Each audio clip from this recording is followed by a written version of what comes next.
It's Dr. T again, and in this episode, we're answering the question, what's all the fuss about gender? So there have been a lot of shifts around gender, and so I want to sort of break things down so people can kind of understand what's going on in case they're feeling super confused. So the first thing we need to do is distinguish between sex and gender. We often use these terms interchangeably. In fact, you probably have filled out many forms that ask you what your gender is, and then they ask you to circle M or F, male or female. That is totally wrong because those are two different things. Sex is the biological category that you were assigned when you were born. That's male or female historically. That's what we've worked with. Gender is the social category. All the expectations we have about you, what you're going to be like, and how you should behave based on that sex category. So the gender category is boy, girl, man, or woman. Sometimes we refer to it as masculinity and femininity to distinguish them. But sex is about biology, sex organs, hormones, chromosomes, those sorts of things. And gender is about how we expect people to behave. One of the premier gender scholars in the United States, Judith Lorber, is famous for saying gender is a fundamental organizing principle of social life. And what that means is that practically everything we do is based upon this idea that there are two genders, man and woman, based on two sex categories, male and female. Gender is so primary that it's the first thing we want to know about people. Back before there were ultrasounds, when you heard so-and-so had their baby, first thing you want to know is it a boy or a girl? Now, of course, we have the opportunity to know ahead of time whether people are having a male or female child. And we have things like gender reveal parties, which really is a sex reveal party, but we want to know because oftentimes we will choose the name based on which sex category the child falls into.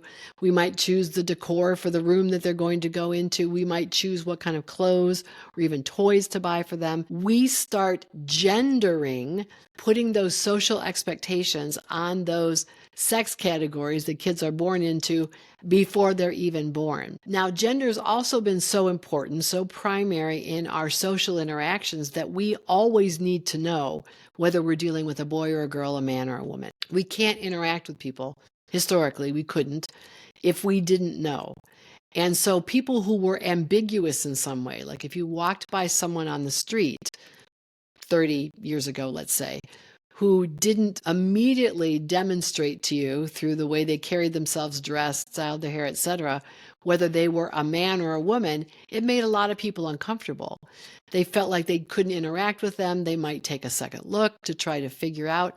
It just is that important to people to know how to categorize you because we want to know how we should be treating you because we do treat people differently based on gender. Now, historically, we have had these what we call binaries. There's two and only two categories for sex and for gender, male and female, and then boy or girl or man or woman.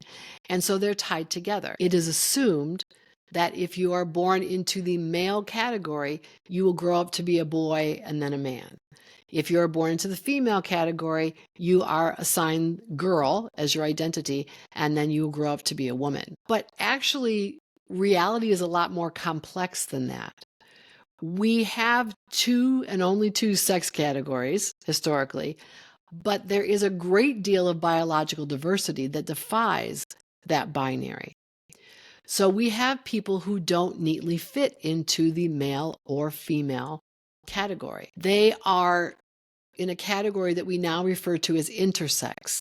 Now, some people may be familiar with the term hermaphrodite. It's really a term we don't use anymore, but this idea that people don't fit neatly into the male or female category. Now, it might be that they have partial reproductive systems from both male and female body, essentially. So they might have one testicle and they might have one ovary, for example. But there are all kinds of other divergences that happen medically, biologically, that occur in nature. So we might not have someone with an XX or an XY chromosome. They might have an XXY chromosome. These are just a couple of examples, but if you look at the medical research, there are at least 60 different forms of physiological or genetic divergence from this male or female category. If you put them all together in this category that we call intersex, some people are now starting to use the term disorder of sexual development, but I don't really like the negative connotation of that, so I prefer intersex. If you group them all together, it's about 1 in 1,500 or 1 in 2,000 births, which means that intersex is as common as Down syndrome.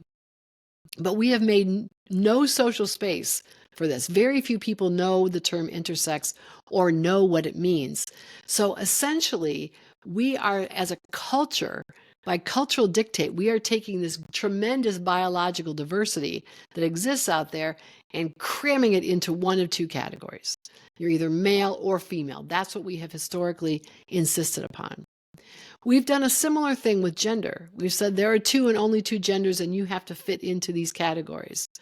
So people who generally conform to the expectations for what it means to be feminine or what it means to be masculine in our culture are what we now call cisgender. I consider myself cisgender. I present as a woman. My name is feminine, my clothing, my hair, feminine. People look at me and they don't wonder how I identify. They call me ma'am reliably if they don't know my name, etc. There are people now who are in this category we call transgender. Of course, there have always been people who are transgender. We are just more recently recognizing this. But these are people who do not move through the world in the gender category that corresponds to the sex category assignment they were given at birth. So perhaps they were born and people said, oh, you're a male, you're a boy. They've said, no, I don't feel like a boy, or I don't feel like a man. I don't identify in that way. I want to be a woman. I want to be a girl. And so they will then transition to moving through the world as a girl or a woman. We also have people who are completely rejecting this idea of you have to choose masculinity or femininity.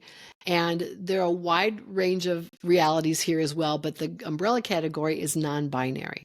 So they reject this idea that I have to choose one or the other. Some people call themselves gender fluid, right? They kind of move through masculinity or femininity or stay in some neutral place kind of in the middle.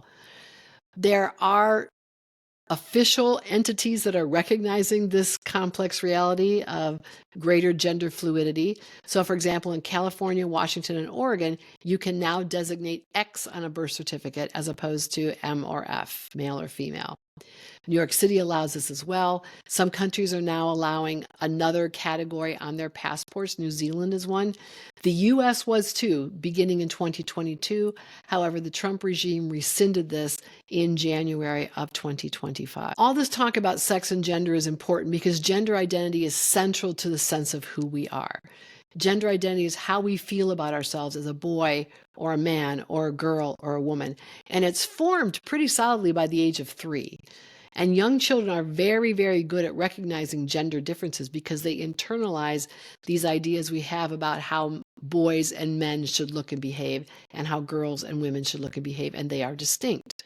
In fact, we are a culture that is very much attached to this idea of gender differences, that men and women are very different. And I usually would have my students in class create a real quick list. I'd go to the chalkboard and say, okay, tell me what is a male quality or a masculine quality and tell me what's a feminine quality.